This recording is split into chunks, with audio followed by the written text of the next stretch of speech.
Hi friends, IndusInd bank நஷ்டத்துலேருந்து லாபத்துக்கு வந்திருக்காங்க. Q4 ரிசல்ட்ஸில் வந்து ப்ராஃபிட் வந்து 594 கோடி வந்திருக்கு. இந்த ஷேரோட ப்ரைஸ் 848 ரூபா இருக்குது. இவங்களோட என்பிஏவும் கண்ட்ரோல் பண்ணியிருக்காங்க. மெயினாக வந்து பார்த்திங்கன்னா வட்டி வருமானம் 43% வந்து இன்க்ரீஸ் ஆகிருக்கு. இந்த ப்ரைஸ்லேருந்து கொஞ்சம் கொஞ்சமாக இவங்க வந்து கடன் நெருக்கடிகள்லேருந்து வெளியில் வந்துடுவாங்க. அப்படி வரும்போது இது வந்து பாசிட்டிவாக மாறும். நெட் இன்ட்ரெஸ்ட் மார்ஜின் நல்லா இன்க்ரீஸ் ஆகிருக்கு. இந்த ப்ரைஸ்லேருந்து ஃப்யூச்சரில் 900 ருபீஸ் வரைக்கும் போகிறதுக்கான வாய்ப்புகள் இருக்குது. மார்க்கெட் கேபிட்டல் வந்து 66,000 கோடி. அவங்களோட நெகட்டிவ் சைட்லாம் கொஞ்சம் கொஞ்சமாக பாசிட்டிவாக மாற்றிட்டு இருக்காங்க.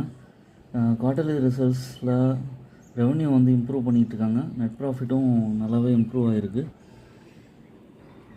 கொஞ்சம் பொறுமையாக வெயிட் பண்ணுறவங்க கொஞ்சம் கொஞ்சமாக இண்டஸ்இண்ட் பேங்க்கில் இன்வெஸ்ட் பண்ணலாம். நெக்ஸ்ட்டு 2 to 3 இயர்ஸில் நல்ல ரிட்டர்ன் பார்க்கலாம்.